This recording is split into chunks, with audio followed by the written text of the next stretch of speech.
Hello दोस्तों, अगर आप लोग भी मध्य प्रदेश माध्यमिक शिक्षक भर्ती की अगर तैयारी कर रहे हैं और अगर आप लोगों ने भी इसका फॉर्म भर दिया है तो जाहिर सी बात है कि आप लोग इसकी तैयारी में जुट गए होंगे। तो यहाँ पर मैं आपको इस वीडियो के माध्यम से हिंदी विषय के अंतर्गत आपको क्या क्या पढ़ना है, किस किस टॉपिक से पढ़ना है, कहाँ कहाँ से पढ़ना है, कौन से बुक से आप पढ़ सकते हैं, ये सारी चीज़ें मैं आपको यहाँ पर हर एक चीज़ को डिटेल से बताने वाला हूँ। तो अगर आप लोग भी हिंदी विषय से अगर तैयारी कर रहे हैं या फिर अगर आपका कोई दोस्त या परिचित अगर हिंदी विषय से तैयारी कर रहा है तो इस वीडियो को आप उस व्यक्ति तक शेयर कर दीजिए ताकि वो भी इसकी जानकारी देख पाएँ। इस वीडियो में मैं आपको पूरा हिंदी विषय में जितनी भी इकाइयाँ हैं और हर एक इकाई में आपको क्या क्या पढ़ना है, ये सारी चीज़ें मैं आपको पूरी बारीकी से बताने वाला हूँ। लेकिन थोड़ी सी जानकारी हम यहाँ पर देख लेते हैं कि अगर आप लोगों ने अभी भी फॉर्म नहीं भरा है और इसकी तैयारी में अगर जुट गए हैं तो देख लीजिए, आप लोगों का फॉर्म जो 28/1/2025 से शुरू हो गया है और आवेदन भरने की अंतिम तिथि 11/2/2025 दी गई है। लेकिन साथ ही में एक छोटा सा अपडेट ये भी आया है कि अभी कुछ दिनों से पोर्टल जो बंद रहेगा, जिसके अंतर्गत आपके जो महत्वपूर्ण दस्तावेज होते हैं जैसे कि मूल निवासी प्रमाण पत्र वगैरह, समग्र पोर्टल है, जाति प्रमाण पत्र वगैरह, रोजगार पंजीयन वगैरह, ये सब चीज़ें बनना बंद हो जाएगी क्योंकि इसका जो पोर्टल है वो अपग्रेड होकर आने वाला है, जिसके अंतर्गत आपके सारी चीज़ें जो एडवांस लेवल पर हो जाएगी। उसके बाद में आपको उसकी सर्विसेज भी अच्छे से मिलेगी। लेकिन कुछ दिनों से ये बंद रहेगा, तो अगर आपके पास कोई डॉक्यूमेंट्स नहीं है तो आपको बनवा नहीं पाएंगे और फिर आपकी जो लास्ट डेट बिल्कुल नज़दीक आ जाएगी जिससे आप फॉर्म भी नहीं भर पाएंगे। तो अगर आप लोगों ने फॉर्म नहीं भरा है तो भर दीजिएगा जितना जल्दी हो सके उतना, क्योंकि आपकी एग्जाम जो है वो 20 मार्च 2025 से शुरू होने वाली है। तो अगर आप लोगों ने अभी भी तैयारी शुरू नहीं की है तो इसकी तैयारी जल्द से जल्द शुरू कर दीजिएगा। तो चलिए चलते हैं हम यहाँ पर कि हिंदी विषय में आपसे क्या क्या पूछा जाएगा और कितनी इकाई आपसे पूछेंगे और कहाँ पर आपको ज़्यादा पढ़ना है ताकि आपके ज़्यादा नंबर कवर हो जाए। पेपर जो है वो आपका 100 नंबर का रहने वाला है, जिसके अंतर्गत आपको बहुत सारी चीज़ें पढ़नी है, जिसके लिए हमारे पास समय बहुत ही कम दिया गया है। तो अब मैं आपको लेकर चलता हूँ सिलेबस वाले पेज पर, जहाँ पर आपको सिलेबस मिल जाएगा। तो आपको हिंदी विषय अगर आप तैयारी कर रहे हैं तो देख लीजिएगा आपको क्या क्या चीज़ें जो है वो पढ़ना पड़ेगी और हिंदी में आप कहाँ से क्या क्या पढ़ सकते हैं। तो देख लीजिएगा, मैं थोड़ा इसको जूम करके बता देता हूँ ताकि आपको अच्छे से इसको रीड करने में आए। तो यहाँ पर लिखा हुआ है कि माध्यमिक शिक्षक चयन परीक्षा विषय हिंदी का मैं आपको जो पूरा डिस्कस आपके सामने करने वाला हूँ। तो देख लीजिएगा आपको क्या क्या चीज़ें रीड करना है। तो सबसे पहले यहाँ पर अगर हम देखते हैं तो इकाई 1 में अगर आप पढ़ेंगे तो हिंदी का जो पूरा ऐतिहासिक पृष्ठभूमि हमसे बोल रहा है पढ़ने के लिए। तो हिंदी की ऐतिहासिक पृष्ठभूमि, प्राचीन भारतीय आर्य भाषा, मध्यकालीन भारतीय आर्य भाषा, और अगला बोल रहा है पाली, प्राकृत, शौरसेनी, अर्धमागधी, मागधी और अपभ्रंश और उनकी विशेषताएं। तो ये सारी चीज़ें जो आपको जो हिंदी की लुसेंट आती है, अगर आप उसमें देखेंगे तो आपको पहला ही जो चैप्टर है वो पूरा हिंदी भाषा पर ही दिया गया है। या हो सकता है अगर आपके पास अपग्रेड वर्जन आ गया हो तो उसमें ये चैप्टर जो आगे पीछे कर दिया गया होगा, लेकिन अगर नहीं है तो आप वहाँ से इसको अच्छे से पढ़ सकते हैं। ये सारी चीज़ें वहाँ पर आपकी एक नंबर वहाँ से आपका कवर हो जाएगा, जो कि आपको आपकी परीक्षा में स्कोर बढ़ाने में काफ़ी सहायता करेगा। दूसरा यहाँ पर इनका इसी इकाई के अंतर्गत पॉइंट आता है हिंदी का भौगोलिक विस्तार, मतलब हिंदी का भौगोलिक विस्तार कैसे हुआ, यानी कि हिंदी की जो उपभाषाएं हैं, पश्चिमी हिंदी है, पूर्वी हिंदी है, राजस्थानी है, बिहारी है, पहाड़ी वर्ग है, ये सब उनकी बोलियाँ, ये सारी चीज़ें आपसे पूछी जाएगी और ये टॉपिक भी आपको वहीं पर मिलेगा और ये बिल्कुल डिटेल से समझाया गया है और हर एक नंबर आपको अच्छे से वहाँ पर मिल जाना है अगर आप अच्छे से उसको डिटेल से पढ़ते हैं। तो खड़ी बोली, ब्रज और अवधि, ये सारा का सारा टॉपिक आपको वहाँ से कवर हो जाएगा। तो आप देख लीजिएगा आपको कहाँ से पढ़ना है और ये बड़ा ईजी भी पड़ता है अगर आपने पहले तैयारी कर रखी होगी। तो अगर आपने MPSI भी तैयारी कर रखी है तो वहाँ पर भी आपको बहुत इसमें सहायता मिल जाएगी। और आपको मैं अब एक प्लस पॉइंट बता देता हूँ कि अगर आप लोग हिंदी विषय से अगर इसकी तैयारी कर लेते हैं और अगर आप लोग एलिजिबिलिटी रखते हैं और अगर आप MPSI की अगर भर्ती भरेंगे तो वहाँ पर आपका 70 नंबर का हिंदी यहीं से पूछा जाता है। पूरा सेम टू सेम यही चीज़ें आपसे वहाँ पूछी जाएगी और अगर आप यहाँ पर अच्छे से तैयारी कर लेते हैं इसके तो आपका MPSI में पूरा हिंदी का काम आ जाएगा, बिल्कुल भी आपका वेस्ट नहीं जाएगा। तो इसको आप डिटेल में पढ़ लीजिएगा दोस्तों, कहीं ना कहीं आपका ये ज्ञान आगे जाकर काम आ जाएगा। तो अगर आप एक साथ 2 एग्जाम को निकालना चाहते हैं तो ये पूरा हिंदी में आपको जैसे बता रहा हूँ वहाँ से पढ़ लीजिएगा। अब यहाँ पर हम बात कर लेते हैं कि हमारी इकाई 2 में हमसे क्या पूछा जाएगा। तो इकाई 2 में बिल्कुल हिंदी से रिलेटेड सारी चीज़ें हैं। हिंदी भाषा के विविध रूप, यानी कि बोली, मानक भाषा, राजभाषा, राष्ट्रभाषा। तो राजभाषा और राष्ट्रभाषा आपको जो उसके आर्टिकल भी देखना होंगे कि कौन सा आर्टिकल में किस अपनी भाषा के लिए क्या क्या दिया गया है। दूसरा यहाँ पर बोल रहा है कि आपका संपर्क भाषा, संचार माध्यम और हिंदी, कंप्यूटर। और अगर आप देखते हैं कंप्यूटर खाली अकेला कंप्यूटर नहीं है, कंप्यूटर और हिंदी दोनों में मिलकर क्या चीज़ें होती हैं वो, और हिंदी की अगर आप देखते हैं तो हिंदी की संवैधानिक स्थिति, यानी कि संविधान में हिंदी की स्थिति क्या है, कौन से आर्टिकल में क्या दिया गया है हिंदी के लिए, वो आपको देखना है। देवनागरी लिपि की अगर आप विशेषताएं, मानकीकरण, मतलब देवनागरी लिपि में क्या क्या चीज़ें आती हैं, कैसे लिखा जाता है, क्या पढ़ा जाता है, ये सारी चीज़ें आपको यहाँ पर मिल जानी है। हिंदी वर्णमाला में अगर आप देखते हैं तो आपका हिंदी लुसेंट में अगर आप देखते हैं तो आपका स्वर्ण, व्यंजन और वर्णों का उच्चारण बिल्कुल बहुत ही अच्छा समझाया गया है।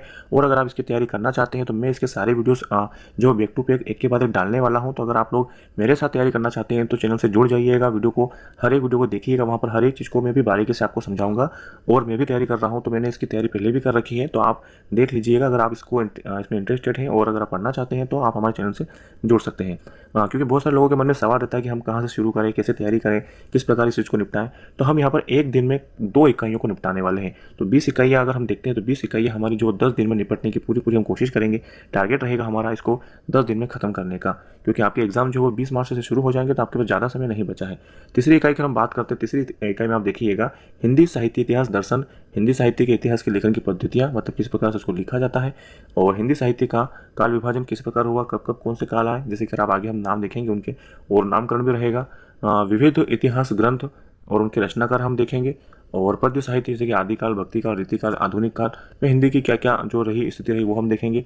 उसके प्रमुख रचनाकार जो रहे थे उस समय वो और उनकी रचना यहाँ पर हम अच्छे से याद करने की कोशिश करेंगे। और यहाँ पर मैंने एक स्ट्रेटेजी बनाई है जिसके अंतर्गत हमारा अगर हम 2 इकाई अगर शुरू भी करते हैं ना, तो उसमें हमारी 2 इकाइयाँ अल्टरनेटिव चलेगी साथ में, जैसे कि पर्यायवाची हो गया, विलोम हो गया, अनेक शब्दों के लिए अनेक शब्द, मुहावरे वगैरह। ये सारी चीज़ें हम अगर 5-5, 10-10 करके भी याद करेंगे तो हमारा बिल्कुल ईजी से कवर हो जाएगा।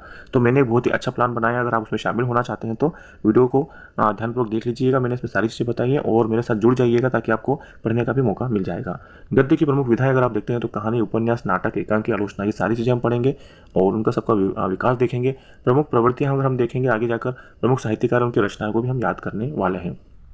इकाई 5 की हम बात करते हैं और दोस्तों मैं यहाँ पर हर एक इकाई के बारे में सारी चीज़ें डिस्कस करने वाला हूँ कि आपको कौन कौन सा टॉपिक पढ़ने हैं। तो वीडियो थोड़ा बड़ा हो जाएगा, तो वीडियो को देख लीजिएगा, कहीं ना कहीं वीडियो ये आपके काम का हो जाएगा। और अगर आप हिंदी से तैयारी नहीं कर रहे हैं और अगर ये वीडियो आपके सामने आ जाता है तो आप अपने ऐसे फ्रेंड को ये वीडियो शेयर कर दीजिएगा जो हिंदी की तैयारी कर रहा है, कम से कम उसका तो फायदा हो ही जाएगा, क्योंकि वो तो आपके किसी दूसरे विषय में आपका कंप्यूटर तो है नहीं। अगर आप हिंदी से हैं तो हिंदी से आप तैयारी कर लीजिए, और अगर आप हिंदी नहीं पढ़ते हैं, अगर आप किसी विज्ञान विषय से या संस्कृत से, मैथ्स से, किसी से भी हैं, तो आपके सामने अगर ये वीडियो आता है तो आप उसे इसको जरूर से शेयर कर दीजिएगा। और 5वीं अगर हम देखते हैं तो गद्य की जो गौण विधाएं होती है जैसे कि आत्मकथा, जीवनी, संस्मरण, रेखाचित्र, पत्र है, डायरी है, यात्रा वृत्तांत है, साक्षात्कार है, का विकास हम सब देखेंगे। और प्रमुख प्रवृत्तियां देखेंगे और प्रमुख साहित्यकार हैं उनकी रचना उस समय जो भी रहे थे उनकी हम सब कुछ चीज़ें याद करेंगे। इकाई 6 में अगर आप देखते हैं तो काव्य की परिभाषा अगर आप देखते हैं तो आपने सब लोगों ने पढ़े ही होंगे। काव्य के विभिन्न भेद है, उनके सामान्य परिचय हम देखेंगे आगे। और रस देखना है हमको, बड़ा ही इंटरेस्टिंग सब्जेक्ट टॉपिक है। छंद देखेंगे, छंद में दोहा, चौपाई, सोठा, कवित्व और रोला, उल्लाला, सवैया, ये सब हम देखेंगे। कुछ लोगों को तो ये नाम बहुत ही अजीब लग रहे होंगे, लेकिन जब आप हमारे साथ पढ़ोगे तो ये सारी चीज़ें आपको बहुत ही इजी लगने लगेगी। अलंकार की हम यहाँ बात करते हैं तो अलंकार पढ़ेंगे, तो अलंकार में कौन कौन से अलंकार हम अगर देखते हैं तो बहुत सारे अलंकार यहाँ पे इन्होंने दिए हैं, जिसके माध्यम से हम पढ़ेंगे अगर इन चीज़ों को, तो हमारे पास एक छोटी सी ट्रिक है जिसके माध्यम से ये सारी चीज़ें आपको याद हो जाएगी। अलंकार में देखेंगे तो अनुप्रास अलंकार, यमक अलंकार, रूपक है, उत्प्रेक्षा है, अन्योक्ति है, अतिशोक्ति है, मानवीकरण है, पुनरुक्ति, प्रकाश है, शब्द शक्तियाँ देखेंगे, काव्य गुण देखेंगे, काव्य दोष देखेंगे, बिंब विधान देखेंगे। और इसी तरह से हमारी इकाई 6 खत्म हो गई। और इकाई 7 में अगर आप देखते हैं तो इकाई 7 में बहुत ही अच्छा सब्जेक्ट दिया है जो कि पूरा ग्रामर पे बेस है। देख लीजिए, शब्द भेद देखेंगे, संज्ञा से अवयव तक सारी चीज़ें देखेंगे, जो भी चीज़ें आती है जैसे कि इसमें विशेषण, क्रिया, सब कुछ आता है वो हम सब कुछ यहाँ पर देखेंगे। संज्ञा का लिंग देखेंगे, जिस प्रकार से जो उस पर जो फर्क पड़ता है कि नहीं पड़ता है लिंग वचन कर्म का, वो सारी चीज़ें हम देखेंगे। और यहाँ पर देख लीजिए वचन तथा कारक, सर्वनाम, क्रिया विशेषण और क्रिया विशेषण, अव्यय, वर्तनी और संबंधी अशुद्धियाँ, संधि हम बात करेंगे, समास की बात करेंगे। तो ये छोटा सा टॉपिक है कि हम इसको अल्टरनेटिव साथ में लेकर चलने वाले हैं। और इकाई 7 की अगर 8 की हम बात करते हैं तो शब्द और शब्द भंडार हम देखेंगे। स्रोत के आधार पर तद्भव, तत्सम, देशज, विदेशज सब कुछ देखेंगे, कौन कौन से शब्द देशज होते हैं, विदेशी होते हैं। संकर की भी हम बात करेंगे। और अर्थ के आधार पर अगर आप देखते हैं तो जो भी चीज़ें हमारे साथ में आने वाली हैं आगे, पर्यायवाची, विलोम, अनेकार्थी, समुच्चारित और विभिन्न अर्थक, अनेक शब्दों और वाक्यांशों के लिए एक शब्द, ये बड़ा छोटा टॉपिक है, हमको इसको 1 या 2 दिन में कंप्लीट कर लेने हैं। इसको तो ज़्यादा दिन हम नहीं देंगे क्योंकि ये इतना कठिन भी नहीं पड़ता है, बहुत ईजी रहता है। और इकाई 9 में अगर आप देखते हैं तो रचना के आधार पर आप देखेंगे तो 3 चीज़ें दी जाती है हमेशा, रूढ़, यौगिक और योग रूढ़। तो बड़ा ईजी है, इसके लिए मैं आपको छोटी सी एक ट्रिक बताऊँगा जिसके माध्यम से ये सारी चीज़ें जो है बिल्कुल अच्छे से हमारी सोल्व हो जाएगी। व्याकरणिक आधार पर अगर हम देखते हैं तो विकारी और अविकारी शब्द की हम बात करेंगे, उपसर्ग, प्रत्यय और आंचलिक शब्द, वचन, कारक, ये सब हम पढ़ेंगे। और वाक्य संरचना पर हम बात करते हैं तो देख लीजिए, इसमें हम भेद देखेंगे, रचना के आधार पर, अर्थ के आधार पर देखेंगे, और वाक्य विश्लेषण देखेंगे, संश्लेषण देखेंगे, रूपांतर देखेंगे, वाक्य रचना संबंधी अशुद्धियों को हम पढ़ेंगे और मुहावरे और लोकोक्तियों को यहाँ पर हम याद करते हुए चलेंगे। तो कुछ चीज़ें हमारी अल्टरनेटिव चलेंगी, जैसे लोकोक्तियाँ हो गई, मुहावरे हो गए, विलोम शब्द, पर्यायवाची, ये सब चीज़ें हम बिल्कुल ईजी तरीके से समझेंगे और बहुत ही सरल तरीके से मैं आपको आगे जाकर ये सारी चीज़ें पढ़ाऊँगा। तो आगे से 2 दिन बाद से हमारी जो सारी वीडियोज़ आना शुरू हो जाएंगी और हर एक टॉपिक को हम बिल्कुल ध्यानपूर्वक पढ़ेंगे, डिटेल में पढ़ेंगे। इकाई 11 में अगर हम देखते हैं तो हमको यहाँ पर 3 जो है वो यहाँ पर दिए गए हैं इनके बारे में हम पढ़ेंगे, जैसे कि प्रेमचंद जी के गबन के बारे में हमको पढ़ना है, मनु भंडारी का जो आपका बंटी है उसको हम पढ़ेंगे, हजारी प्रसाद द्विवेदी बाण भट्ट की जो आत्मकथा इनकी रचना है उसके बारे में हमको डिटेल से पढ़ना है। तो क्योंकि यहाँ पर 3 टॉपिक दिए गए और तीनों टॉपिक से यहाँ पर हमको कुछ ना कुछ पूछा जाएगा।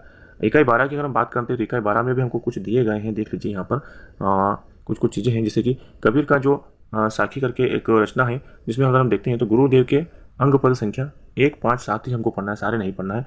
सूरदास की अगर हम ब्रह्मण गीति सारा अगर देखते हैं तो उसमें पद संख्या 21, 23, 25 हमको पढ़ना है। बिहारी सत्सई में देखेंगे दोहा क्रमांक अगर हम 1, 16, 18 देखेंगे तो उसके सारे चीज़ों को हम देखकर चलेंगे। महादेवी वर्मा की मैं नीर भरी दुख की बदले ये देखेंगे। अंग्रेज जी की नदी के द्वीप ये कविता हम पढ़ने वाले हैं, इसमें क्या क्या चीज़ें हैं, क्या भाव है, क्या विस्तार है वो देखेंगे। मुक्तिबोध अंधेरे में इनके बारे में भी हम पढ़ाई करने वाले हैं। और इकाई 13 में भी कुछ दिए गए हैं, इनके नाम मैं आपको बता दे रहा हूँ, देख लीजिएगा। सुदर्शन हार की जीत, रामायण उपाध्याय, रामनारायण उपाध्याय, क्या ऐसा नहीं हो सकता, भवानी प्रसाद मिश्र, श्रम की महिमा, गोपाल प्रसाद व्यास, खूनी हस्ताक्षर, राम प्रसाद बिस्मिल, मेरी माँ, और यहाँ पर दिया है नीचे अमरकांत दोपहर का भोजन। ये सारी चीज़ें भी हम डिटेल से देखने वाले हैं। और इकाई 14 में अगर हम देखते हैं तो इकाई 14 में इन्होंने दिया है शिवानी अपराजिता और हरि कृष्ण प्रेमी, राखी का मूल्य, और नीचे दिया है मालती जोशी, दादी की घड़ी, जैनेन्द्र पत्नी। ये इनकी रचनाएं हैं, इनके बारे में हम बात करेंगे, आगे पढ़ेंगे। इसी में 14 में भी और कुछ चीज़ें रह गई, जैसे कि विष्णु प्रभाकर, नींव का पत्थर, शरद जोशी, और जीप का देखते हैं तो जीप पर झिल्लिया देख लीजिएगा, और सॉरी जीप पर सवार इलिया, थोड़ा गलत रीडिंग हो गया है, देख लीजिएगा। और इकाई 15 में हम देखते हैं तो इकाई 15 में अगर हमसे बोल रहा है तो कन्हैयालाल मिश्र प्रभाकर दिया गया है, और बाकी देखेंगे तो शिवमंगल सिंह सुमन पथिक से इनके बारे में पढ़ेंगे। और नीचे दिया गया है रविन्द्रनाथ टैगोर, याचक और दाता, रामधारी सिंह दिनकर, भगवान के डाकिए, और हजारी प्रसाद द्विवेदी क्या निराश हुआ जाए, और रमेश चंद्र शाह का कठिन समय में। ये हमको सारी इनकी जो अच्छे से इसको रीडिंग करेंगे तो हमको सारे जो इनके मिल जाएंगे कि कहाँ से प्रश्न हमारा बन रहा है।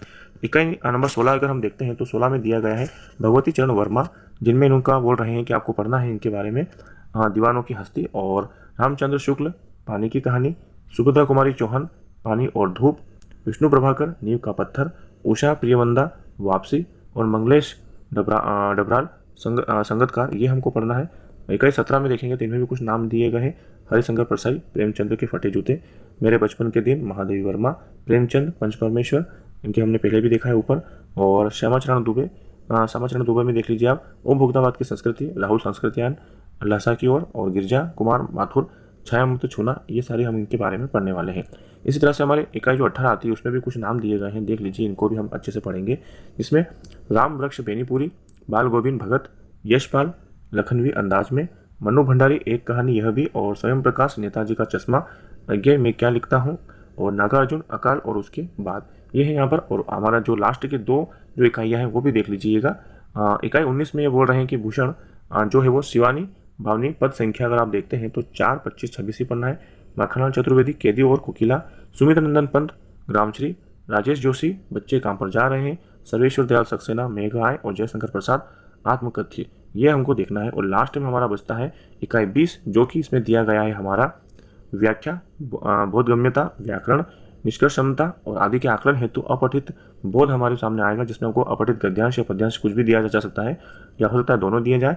इसमें हमको प्रश्न पूछेगा और तथ्यात्मक, वर्णात्मक और साहित्यिक। तो ये बड़ा इजी टॉपिक रहेगा, इसमें हमको ज़्यादा प्रेशर नहीं लेना है। तो ये ज़्यादा टॉपिक जो हमारे हैं कुछ नीचे के ही जो दिए गए, इनके हमको सारी रचनाएं पढ़नी है, इन्होंने क्या क्या जो लिखा है वो हमको पढ़ना है, ताकि हमारा अच्छे से यहाँ पर नंबर कवर हो जाए। तो कुछ जगह हमको ज़्यादा मेहनत करने की जरूरत है, कुछ जगह यहाँ पर अगर हम थोड़ा स्लो भी ले लेंगे, उनको हल्का भी ले लेंगे, तो भी हमारा काम आसानी से हो जाएगा और अच्छे से तैयारी करेंगे। तो अगर आप लोग जुड़ना चाहते हैं तो मैं आपको एक बार फिर बता रहा हूँ, आने वाले 2 दिनों के बाद में हमारे वीडियोज़ रोज आना शुरू हो जाएंगे। हम हर एक टॉपिक को ध्यानपूर्वक पढ़ेंगे, पूरा मैं आपको हर एक चीज़ अच्छे से डिटेल से बताकर चलूँगा, तो देख सकते हैं आप उसको। और वीडियोज़ को देखने के लिए आप हमारे चैनल को सब्सक्राइब कर सकते हैं, ताकि हमारे चैनल से जुड़ जाएं और वीडियो की नोटिफिकेशन आपको मिलती रहे।